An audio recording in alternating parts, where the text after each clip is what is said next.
இது சும்மா என்னோட செல்ஃபி வீடியோ. எவ்வளோ முடி வளர்த்துருக்கேன் இந்த 1 இயரில், அண்ட்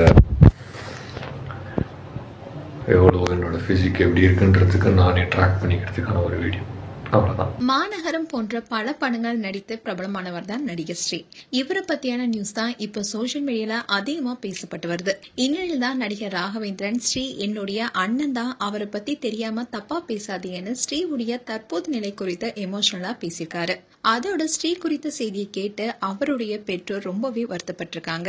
அவங்க எத்தனையோ முறை ஸ்ரீக்கு கால் பண்ணிருக்காங்க, ஆனா அவர் போனே எடுக்கல. 1 வருஷமாவே யாருடனுமே தொடர்பு இல்லாம இருக்காரு ஸ்ரீ. அவங்க அப்பா அம்மா எவ்வளவு முயற்சி செய்தும் அவரை கண்டுபிடிக்க முடியலையா. இந்நிலைதான் இப்ப ஸ்ரீயோடைய தற்போதைய நிலை குறித்து அவங்க அப்பா அம்மா ரொம்பவே சோகத்துல ஆழ்ந்திருப்பதா சொல்லப்படுது. இது தொடர்ந்துதான் ராகவேந்திரா இன்டர்வியூ கொடுத்திருக்காரு. அதுல அவர் என்ன சொல்லியிருக்காருன்னா, ஸ்ரீ என்னுடைய அண்ணன் தான். அவரை சீரியல்ல நான் பார்த்து பிரமிச்சிருக்கேன். 3 வருஷங்களா கனா காணும் காலங்கள் சீரியல் நடிக்கும் போது நாங்க ஒன்னாவே பயணித்தோம். அதுக்கப்புறமா அண்ணா தொடர்ந்து படங்கள் நடிச்சாரு. அப்போ நாங்க அதிகமா பேசிக்கிட்டதே கிடையாது. அவருடைய படங்கள் வெளியாகும் போது மட்டும்தான் சூப்பரா இருக்குன்னு போன் பண்ணி பேசுவேன். நான் எல்லா இடத்துலயுமே அவர் என்னுடைய சொந்த அண்ணா தான் நினைச்சேன். அவருடைய நடிப்பு, பாசமான பேச்சு ரொம்பவே பிடிக்கும். அவருடைய ஃபேமிலி மேல ரொம்பவே பாசமா இருப்பாரு. ஆனா இப்போ அவருடைய நிலைமை மொத்தமா மாறி இருக்கிறத பார்க்கும்போது ரொம்பவே கஷ்டமா இருக்கு.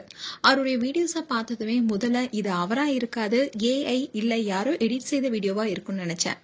ஆனா அவருடைய குரலை கேட்டதுக்கு அப்புறமா தான் இது அவருடைய வீடியோன்னு தெரிஞ்சது.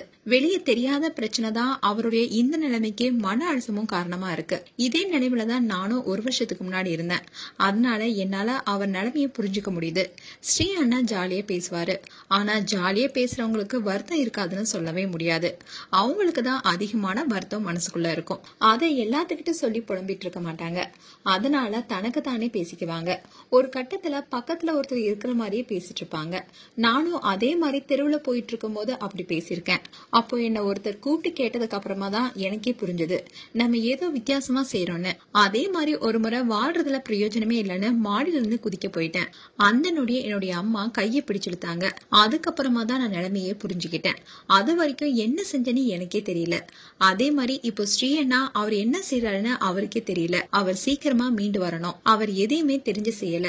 அவருக்கு தன்னை சுத்தி என்ன நடக்குதுன்னு புரிந்து கொள்ளாமலே இது போல செஞ்சிட்டு இருக்காரு. அவருடைய ஆபாச வீடியோ, அரைக்குறை வீடியோவை தயவு செஞ்சு யாருமே ஷேர் பண்ணாதீங்க. நாளைக்கு அவரோட நிலைமை சரியாகி அவர் மீண்டு வரும்போது இப்படி எல்லாம் நம்ம செஞ்சிருக்குமான்னு அவர் பார்த்து வருத்தப்படுவாரு. அந்த வருத்தமும் அவருக்கு திரும்பவும் மன அழுத்தம் தான் கொடுக்கணும். ராகவேந்திரா ரொம்பவே எமோஷனலா வேண்டுகோள் வச்சிருக்காரு. மேலும் ஸ்ரீ குறித்து உங்களுடைய கருத்துக்களை கமெண்ட் செக்ஷன்ல சொல்லுங்க. இது போன்ற வீடியோஸை பார்க்க நியூஸ் தமிழ் கிரேட் சேனலை சப்ஸ்கிரைப் பண்ணுங்க. மறக்காம நோட்டிபிகேஷன் பட்டனை கிளிக் பண்ணுங்க.